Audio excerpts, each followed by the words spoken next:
Hey everyone, we are living in one of the best times in history. I have not seen in 2 decades a better opportunity than what exists right now. I'm trying this new way of streaming on YouTube. It says it's recommended actually for us to do it vertically like they do on Instagram. So here we go. And I'm gonna explain why I think, and then we'll get into the live Q&A. You guys can drop your questions, whatever you guys want to talk about. I'm happy to discuss real estate and stocks and whatever else. And wow, what's happened in the last little while? A lot happened. And we'll unpack all of that. The stock market today falling like 1.7% at the low, and after hours, Tesla having the worst earnings call I've ever heard from the company ever, I think. But it's opportunity. We're gonna talk about how it's good and how you can make money from it and how we are living in potentially one of the best opportunities I think I've ever seen. I started investing in real estate in 2010. Now, I didn't physically buy my first property until 2012, but I started throwing out offers. I started learning. I started digesting, and I started, investing in stocks. And in 2010 was my first real run with options trading and then stock trading, and it did not go well for me. And I learned a lot. I learned a lot in business, and I was in a totally different environment in 2010 than I am now in 2023, 13 years later. And I'm 30 years old now, so it's, a lot has changed since I was 17-year-old in this dorm room. But I've learned a lot, and I want to share it with you guys. And I think that, there was a time, arguably the second best time in history, and that was the late 90s into the early 2000s. We were going through a revolution where, the way we did things in the world before, it was like the new tech dot-com bubble, revitalization of the way that we do things in the world. And now we have an AI revolution, which is a lot like what happened in the Industrial Revolution. But now in this day and age, if you can get ahead of that and you can utilize that in some way and invest in businesses and technology, AI is going to deliver levels of efficiency and levels of return that we have not seen in probably a century. Like, it's going to revolutionize the workplace. It's going to revolutionize productivity, GDP. It is potentially the only savior for us to get out of this money printing situation that they created through COVID. And so it's really quite interesting. On top of that, or coupled with that, we're in an opportunity where you can right now get a 9% risk-free return. And I say that because you might have to hunt a little bit to find that return, but it's near risk-free. You can invest against real estate right now. There are funds that are lending on short-term 6-month, 1 year, 1.5 year, 9% fixed rate of return at a 40% loan to value, meaning real estate would have to crash to levels that it won't be possible for it to crash before you lose your first dollar.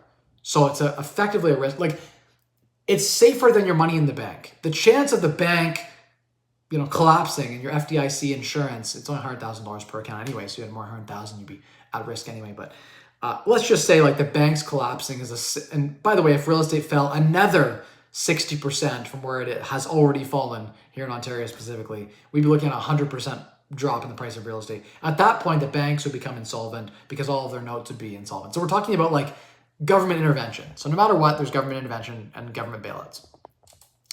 But we're living one of the best times in history, guys. And by the way, inflation is we had another good read. So we're looking at is inflation actually high threes, low fours? I don't know. The shadow inflation is probably double digits. If you look at just core shelter and food, it's a little crazy. But in general, inflation's trending pretty low. And you can get right now, you can do a 30-year mortgage. Mark my words. Anyone who takes on, there are 30-year mortgages right now paying 9.5%. You could lock in for 30 years. 30 years at 9.5%. Now, what happens if rates fall back using technology like AI to drive increased revenue and increased, productivity efficiency? If output increases over time per person and we're able to deliver new gains, then tax revenues increase, et cetera, so forth. We're able to outperform inflation with growth. That's a good thing, right?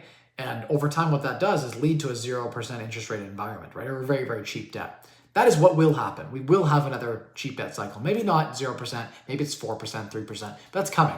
If you could lock in right now, and there are 9.5%, 10%, 30-year fixed rate products, do you know what the face value of that, if you sell that bond and rates, if you've locked in, say at 10% for 30 years, right? Talking about a 300%, but it's compounds because you're paid monthly. So an insane amount of return. And the prevailing rate falls to 3%. the amount of gain you have on that note that you can go sell in the marketplace, it's astronomical because they will pay you, they will discount those future cash flows. They'll pay you today a premium for the right for all of that interest rate differential. If market becomes down to 4% and you get one locked in at 10%, you have a 6% differential on say $1 million, that's 60 grand a year for the next 30 years above market prevailing. They will pay you that cash now. So it's an amazing opportunity. But anyway, I want to get into why it's so amazing. And beyond the fact of what I just said, real estate has not seen an opportunity like this, at least in Ontario where I am, in 3 decades. We have not seen, and by the way, I'll give you some indicators and some data to support what I'm seeing. So on the real estate side, average inventory on the market is typically, in the hot market we've been in for the last 5 years, is about half a month of inventory is what we've seen. We now have 8.5 months of inventory, or sorry, 5.5 months of inventory. Which is over an 800% increase, right? Almost 1,000% increase in available homes for sale. So when you have supply go up 1,000%, available houses for sale right now, and demand's around the same. We're not taking enough immigrants to absorb the demand. Even if we had, and there is a demand behind that number, and it's going to be amazing, but they can't even buy if they want to. But the actual buyer pool is so small because if you're a doctor making $150,000 a year, you can't qualify for a house in Toronto or Vancouver. You can't even buy a cottage, the Canadian dream. Even if you want to, even if you have the down payment, they won't approve you because you have to be stress tested at current rates plus 2.5%. You just can't qualify. The debt service ratios don't make sense. No one can buy. Even if you want to buy, you can't buy because no one's getting approved right now. That's how bad the mortgage approval numbers are. That makes me so bullish on real estate coming out of this winter. I think the bank is going to be in a position where the default rates are going to start rising. They're already up 100%. But we get 1,000% increase in default rates, which again, default rates are like 2%. It's very, very low. But if we had 1,000% increase on that, we start getting 10, 20% of the mortgages start to default, which is what's going to happen. It's what's happening right now. The letters on the wall are people are suffering. Consumer debt per person is up 20% year over year. Consumer, credit card debt basically is up 20% on the year. So what that tells me is people aren't paying down debt. It means that they're surviving by maxing out available credit. And the last thing you don't pay is typically your rent or your mortgage. And so those will be the things that go last. And real estate's a lagging indicator. So once they start defaulting, first they'll go on the market at a delusional price. Then eventually foreclosure will get closer and closer because it takes like 6 months to a year to even deliver a real default. So you're waiting really until the winter when max pain starts to set in. Desperate sellers will start to click. Right now you have a lot of homes for sale and no one buying. And soon what we're going to see is as that inventory keeps rising, more and more houses pop up for sale. Guess what? Some of these people are desperate and no one's buying. All the buyers are sitting here. The few buyers that exist are sitting there throwing out offers with lots of conditions, a low ball, and no one's taking it. And the comps are still high because 6 months ago, the frothy spring, things were crazy. It's one of those times where those offers are going to start to click. Someone's going to get desperate and they're going to take that 30% under asking offer. And then it's a new comp. All of a sudden, on that street, if the comps are all 500 and someone sells at 390, all of a sudden that's a comp at 390. Then someone else desperate, it's like, oh shoot, that one just sold at 390. I better just take this 385 offer that just came in. I'll just take it. Boom, now 2 offers are set and that's the new price. It's not 500 anymore, it's 385. And real quick, prices start to fall, but it takes time. Now that offer, when they accept it, takes 60 days, 90 days to close. When it eventually closes, it becomes a comparable sale they can use in an appraisal and then a realtor can use to justify the value of the properties. Real estate is very illiquid, so it takes a long time for the dominoes to crash. Now in the US, it'll be different because they have 30 fixed rate mortgages. Most people just won't move. They'll just hold on to their house. Here in Canada, we have variable rate mortgages. More than half of Canadians are on variable, and another half of the fixed rate mortgages have already renewed into new 1 to 5 year fixed rate terms, as well as another 15% are renewing in the next 12 months. So pretty much the next 12 months guaranteed, something like 85% of Canadians will be in high interest rate debt. It's pain, it will cripple Canadians. They will 100% buckle, and when they do, they will cry to the government, they will cry out, and when they cry out and they stop spending, the Bank of Canada's goal is accomplished. Inflation will have fallen and rates will start to fall. And when they fall, it is going to be a party. A party! Like real estate prices and asset prices are going to balloon. As soon as all the negative catalyst pressure is gone, things will rally. Right now, there's a lot of fear. And I know it's painful and everyone's afraid. There's two wars going on right now. Inflation is still technically unanchored. Expectations are fairly unanchored.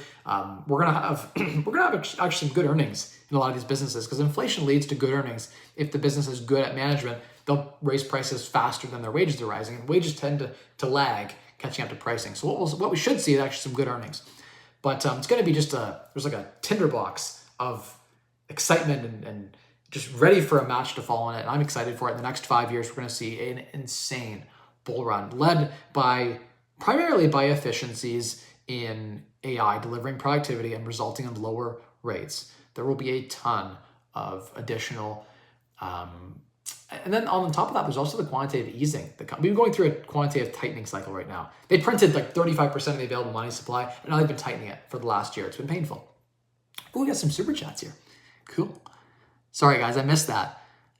Okay, so Randy says, at the height of the 2022 boom, I bought 2 pre-condos in Waterloo at $800,000 a piece, 2-bed, 2-bath. Put 15% down for $240,000 total, and 5% upon completion in 2025. What do I do? Offload for a loss or keep? Good question. It's a great question. You're not alone, Randy. Don't feel like, Randy Jass just says, bought in the 2022 boom. Everyone bought in the 2022 boom. There's a lot of people buying. There's a lot of inventory changing hands. And if you bought in 2022 and you put, like you said, $800,000 each, I don't know what they're worth, but my guess is probably 600 right now, or 500. So you're probably underwater. I don't know. Maybe you got a really good deal on these condos. So maybe you didn't pay top peak pricing. Maybe you got a 20% discount at the peak of the market. That stuff happens. I've heard of those kind of stories. So I don't want to, throw anything your way, but you've put 15% down. So whatever you put down is gone. That you put $240,000 down. That $250,000 is realistically, if you had to liquidate today, you got to pay a realtor 4%, 5% to sell it. You got to pay a lawyer, you got transaction costs. If you go and buy this property, there's then also potentially tax ramifications with HST. There's also land transfer tax. In Toronto, you pay double land transfer tax, once to the city of Toronto and again to the province of Ontario. And it's something like 4 or 5% of the purchase price. So you're looking at closing costs of another 5%. So by closing on it, you look at taking on significant additional losses. In my opinion, because it's a condo, 800,000, 2-bed, 2-bath, I know it can't cash flow in Toronto. I know the rents don't justify that kind of purchase price. I hate to tell you this, but wait for this. Let me see when the closing was here. Completion 2025. I would say wait for the frothy spring in 2024 if you can, because you have till 2025 for completion. But post it to call some realtors and say, hey, I'm looking to sign this thing. Here's what I've been to it. I'm willing to walk away from my deposit or whatever the market conditions are. You could probably sell it to someone. Someone will take that on, take that risk, they'll speculate, but you don't want that. You don't want to own an asset like that just because it can't cash flow. Now, there are speculators out there who will take that opposite side of that bet. There's always someone who will take the other side of that bet. And they might say, hey, maybe those condos rip in value. And we go, again, like when rates fall and GDP increases and we go through another frothy bull market. This is the first real bear market we've had in 2 decades in terms of real estate in Ontario. 2008, we were unaffected. The last time Toronto had a 2-year consecutive pullback was 1991. 1991 is over 30 years ago. And by the way, in 1991, if you bought a property in Toronto, by 2002, it was worth the exact same amount. After inflation, you actually lost money. It went down. The real return on real estate went down over that whole decade. Imagine buying a property and 10 years later, it's worth less than you bought it for. You buy it for 100, you buy it for $1 million, and it's still worth $1 million a decade later. That's a grim situation to think about, but that's also a possible scenario. I don't think that'll happen this time. I think this time is different. I think that we have technological advancements that will drive things. It's almost like in 91, they didn't have the technological gains that happened in 2000s in the workplace. In the same way that, and also like there's also the fact that technological change happens faster over time. The curve gets faster and faster. So the productivity gains with AI, as an example, will be implemented much faster than the computer came into the workplace, than the internet came into revolutionizing the way businesses did business. And they did it much faster. Internet allowed for increased productivity and efficiency. AI will do the same thing. Technological advancement and robotics paired with AI are going to change the industry in a big way. I can write a script for a video using AI in 30 seconds. I used to have to pay someone an hour to do that, or I used to sit down for an hour and do that. And now I can write a script. This is all unscripted, but I'm just saying like that's an example of a good use. Descriptions, titles for videos, copy for ads, all of that can be just done, outsourced to a computer in 30 seconds, and it will do a better job with less mistakes than a human could do. And that's a whole scary topic for another day, because there are tons of negative, humanitarian concerns with that. But purely economically, and the capitalist in me absolutely loves it and is excited for it. But yes, Rainy Jess, I would say, there's no cash flow proposition with that for sure. Possibly, like, the only hope is that you could sell it for more. By 2025, maybe we're in another bull market. Maybe you could let them sell for more.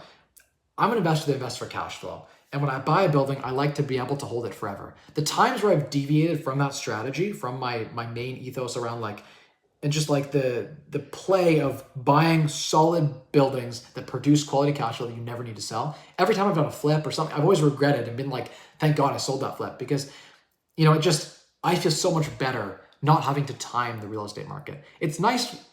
I guess the saying is this, right? Like, time in the market versus timing the market. You want time in the market as opposed to trying to time the market. None of us can time the market well, but all of us over the long term, if you're in the market and you have a lot of time in the market, you will win. So that's what you want, is time in the market.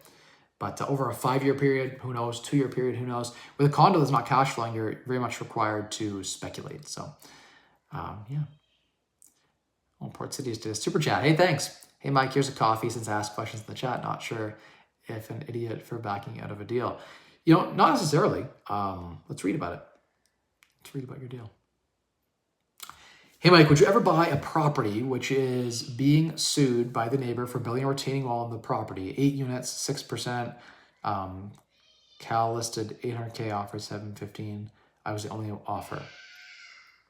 So, buying a lawsuit is dangerous. In the times where I would buy a lawsuit, I'd want indemnity from the seller and I'd want seller financing.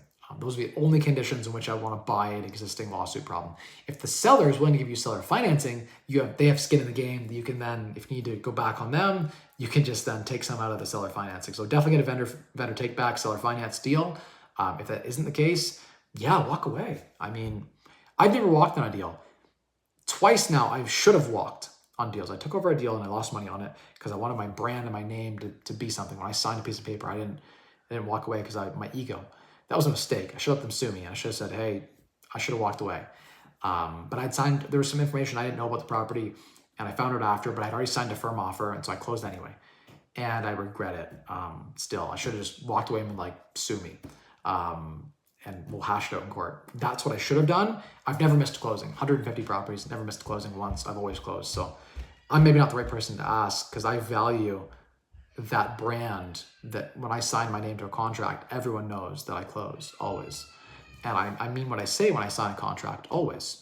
It's important to stand by your written word on a paper. But I don't know, a lot of investors I've talked to have walked on deals in 2022. They called me like, dude, do I walk? This property is like 20% undervalued. Do I put more money after bad? And I was like, in this case, to be honest with you, like if I was your lawyer, I'd be like, go to court. Like the probability of you losing more by occurring like land transfer tax when you buy the property, closing costs when you buy the property, and then if you're going to have to sell that property or deal with that, all those additional costs, right?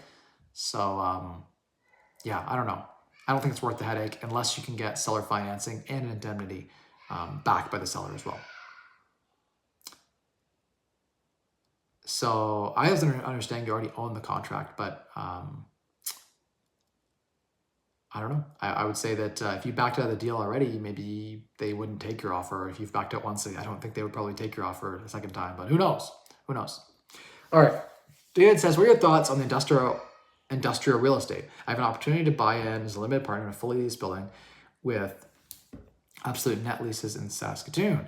I don't know a ton about industrial real estate. I know that the cap rates are not super, super juicy. Everyone loves commercial real estate because you don't have any tenants to deal with. You have businesses. And that comes with pros and cons. One of the cons of commercial industrial real estate is it's hard to find a tenant. So if you lose a flagship tenant or you lose a tenant, it might be hard to find another person who specifically wants those same warehouse, junkyard, whatever it is in the commercial space. They want that same space. A lot of customization goes in and a lot of investment goes in. And potentially through the recession that we're in now, you might see some of these businesses struggling and they may not pay at all, right? They could go bankrupt and then they don't pay.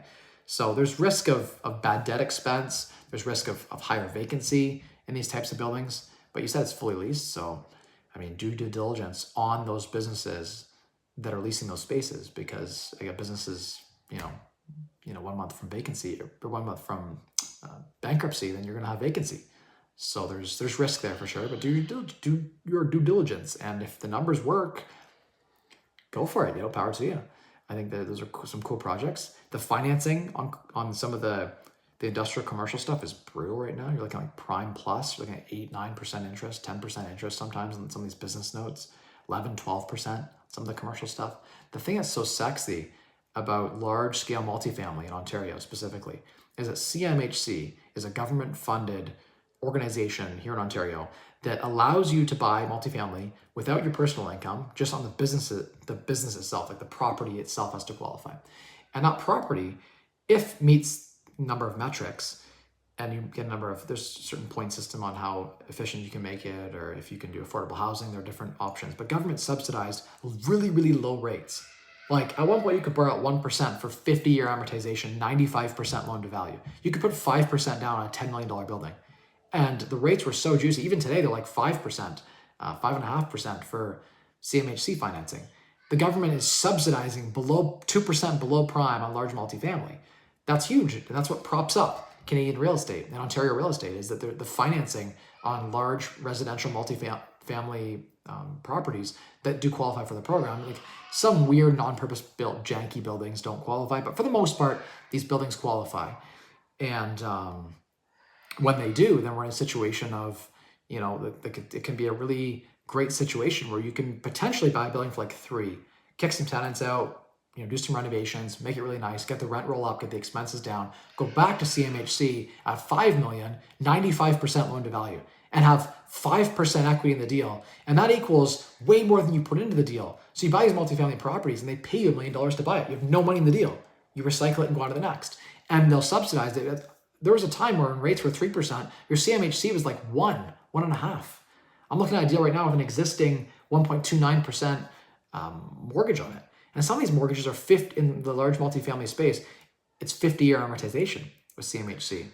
And so where the residential stuff, you're max at 25-year, maybe 30-year amortization. So you can spread your payments out for a really long period of time to have maximum cash flow. You're paying very little of it back, which is what you want. And then you can refinance with the program too. So my eyes have been open more recently.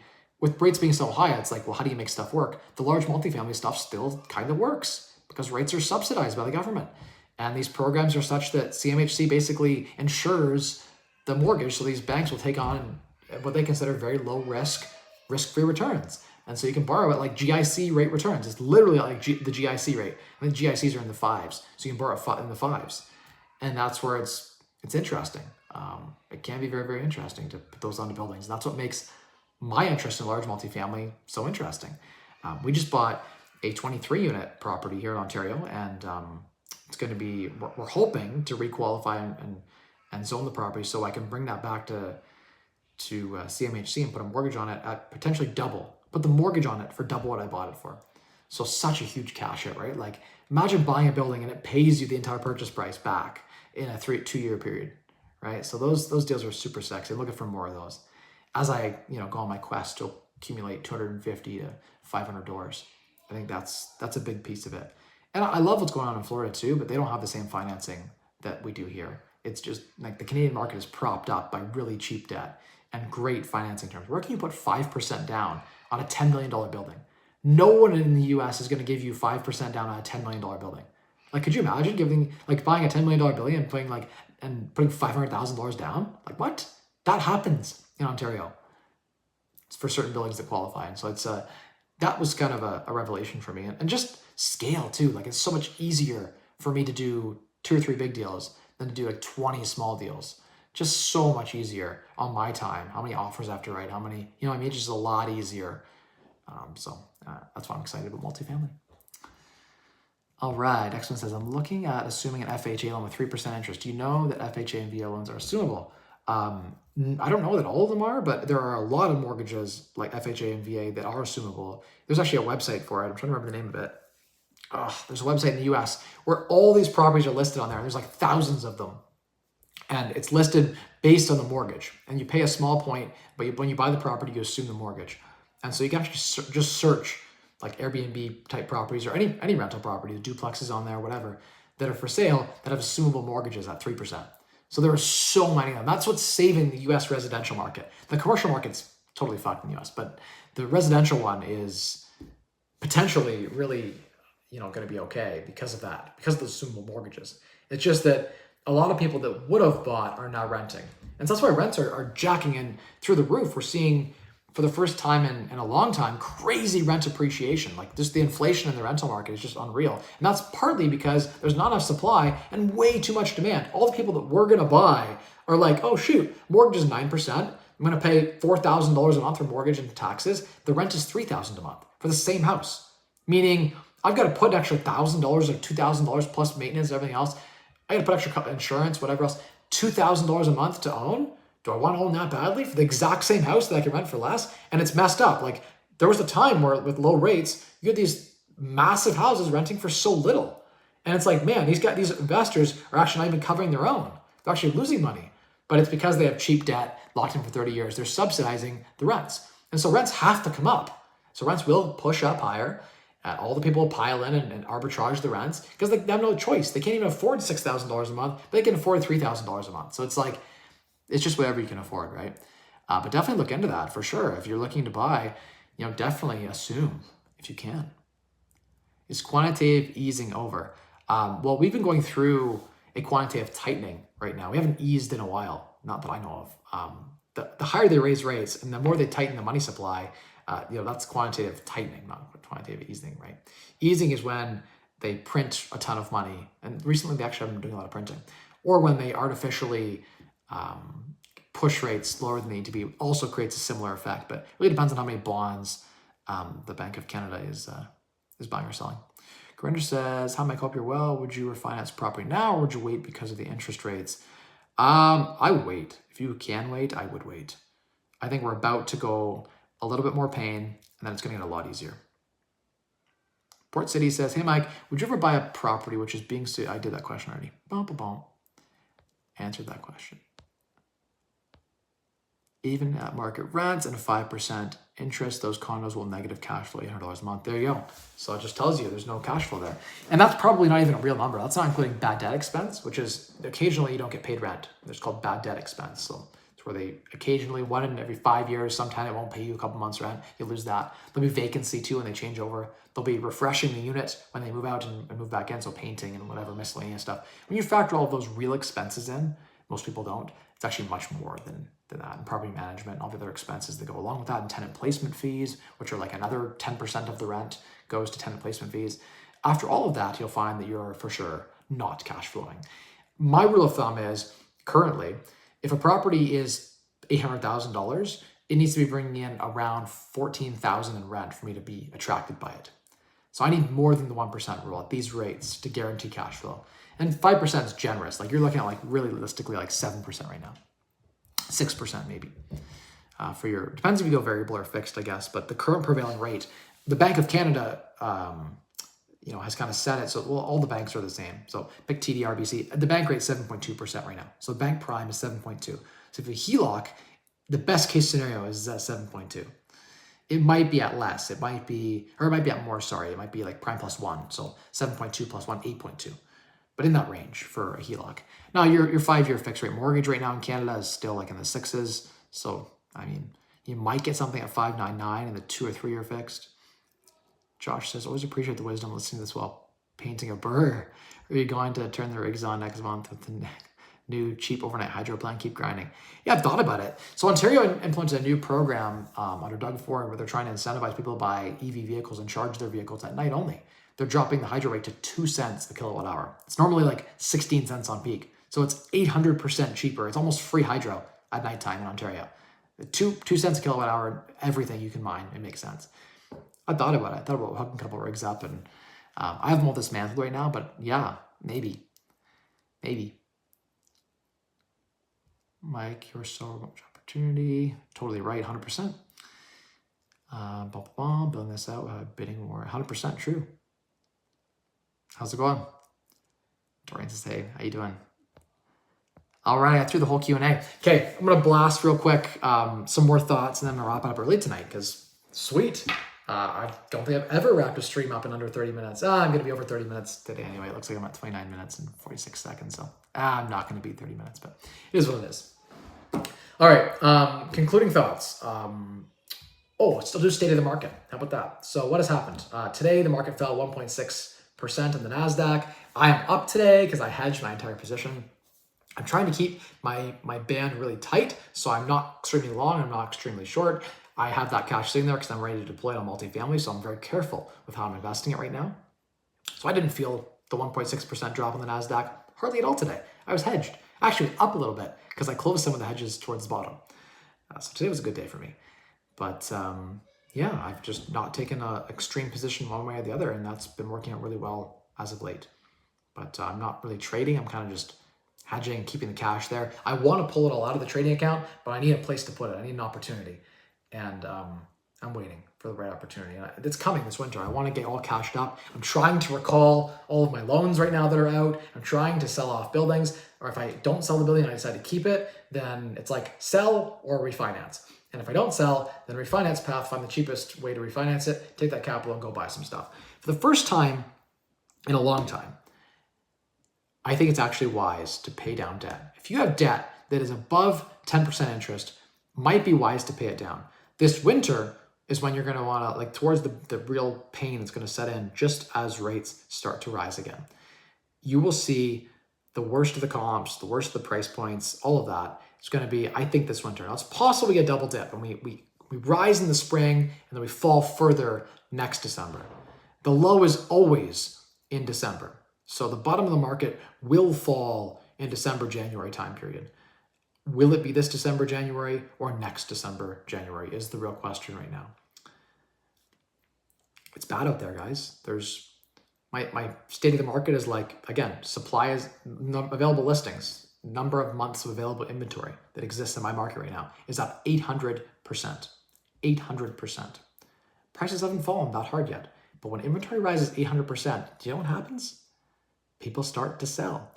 And guess what? When there's a very small amount of buyers and a lot of supply on the market and stuff isn't moving, what ends up happening? Prices fall. If you had the opposite and you had not enough inventory and tons of buyers all looking to buy, you have the opposite. If we don't have that, the market sentiment will shift so fast. And I don't know where at the bottom. It's painful right now. I have several properties for sale right now, and there is just tons of lowball offers. Nothing's clicking. It's brutal out there. Even when priced right, priced below market, not a lot of activity. There just aren't a lot of, it's one of those times where things are crazy. I'm excited about it. I'm really excited about it because I'm waiting for that opportunity where I had a taste of it during COVID. Things got really quiet, just like they are now. It feels a lot like when COVID first happened in 2020 and the world shut down. Everyone was so scared. The market like collapsed. The real estate just like halted. No one was doing showings. Nothing was selling. It was just such a scary time. And for a period there, I bought a few properties. And I bought properties for 10, 20, 30% discount. And it rebounded so fast. Like the heat in the market. That is going to come in a slower way this time. But I'm excited for it. And so I'm sharing that with you guys because this is a good opportunity. Once in a life, once in a decade, once in 2 decades, once or twice in a career, you get this kind of opportunity that's coming. And so don't sleep on it. As much as I've been saying paying down debt is a good thing, when we hit the bottom this winter, the more debt you can raise, the better. You don't want to give equity. You want to give debt right now. And no one's lending. So this is the time to be borrowing if you can. On that note, like if you have funds you want to park, one of my properties just a couple that I'm probably not going to sell until I get a bull market. And on a couple of those, it's like I have no mortgage at all. So if I put a mortgage on it at 8, 9, 10%, you can get almost a risk-free return. Like if you put a low enough loan to value, it becomes risk-free.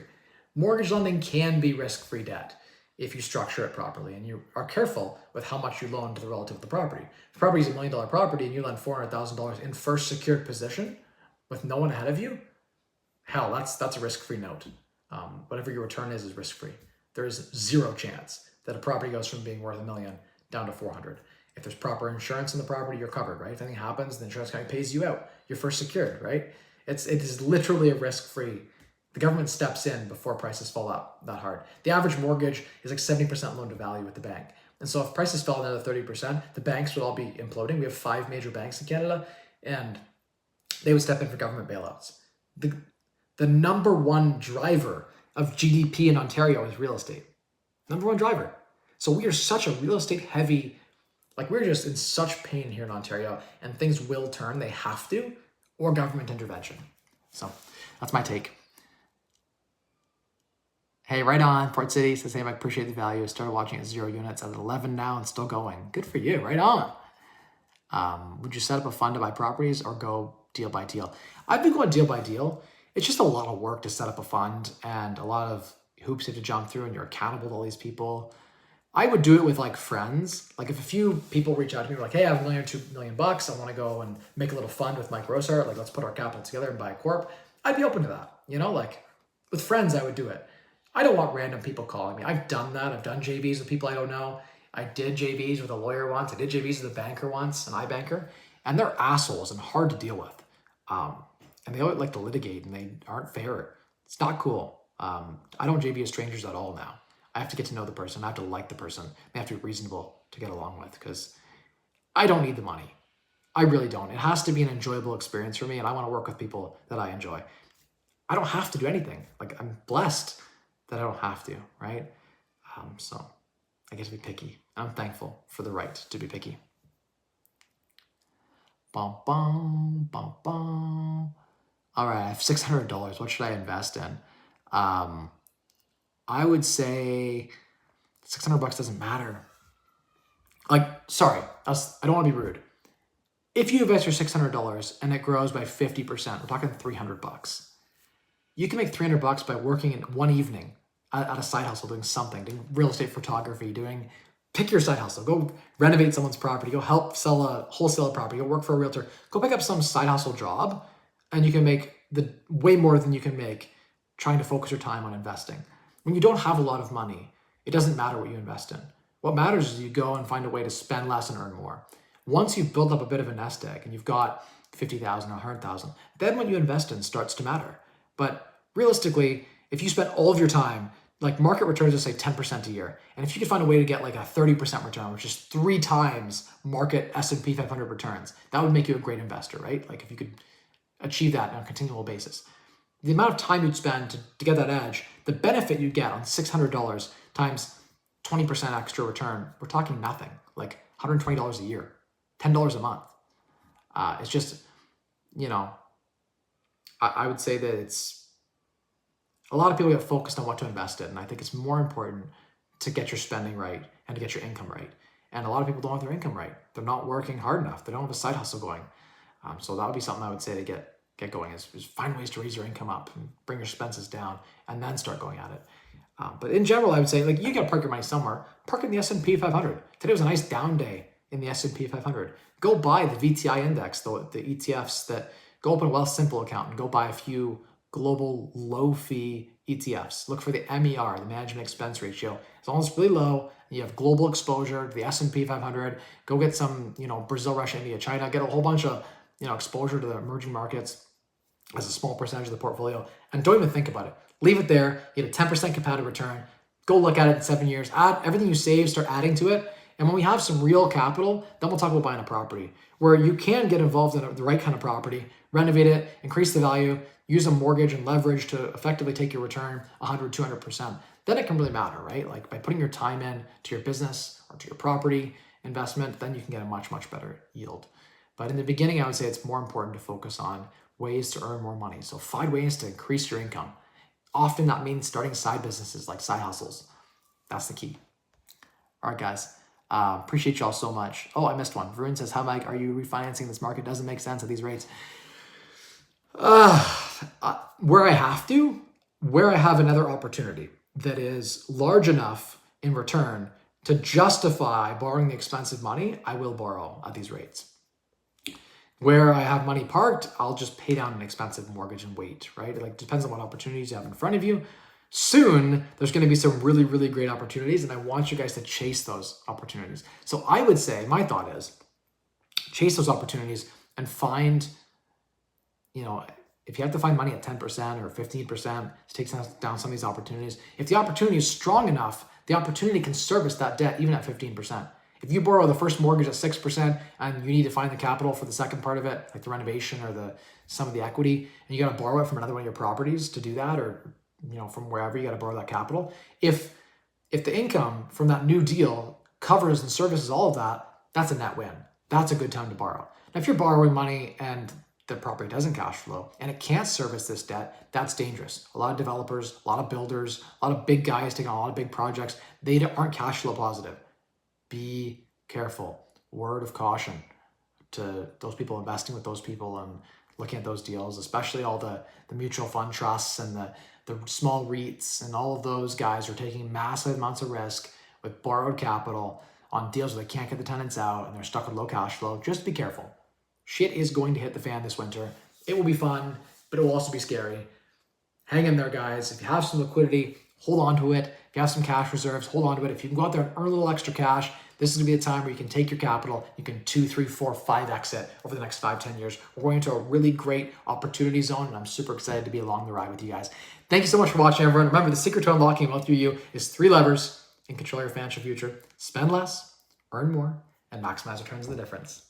See you guys next week, live every Wednesday, 7 to 8 p.m. Eastern Standard Time. And of course, on Instagram, at Mike Rosehart, I do 10 live story posts a day. And on Facebook, both of them have a blue check mark, so you'll know you're looking at the real deal me if you find the blue check mark beside the name on both Facebook and Instagram. And of course, at rosehartcapital@gmail.com is another place you can find me if you're looking to invest or just shoot the shit or you want to do a coaching call with me. I occasionally will slot a coaching call in a month.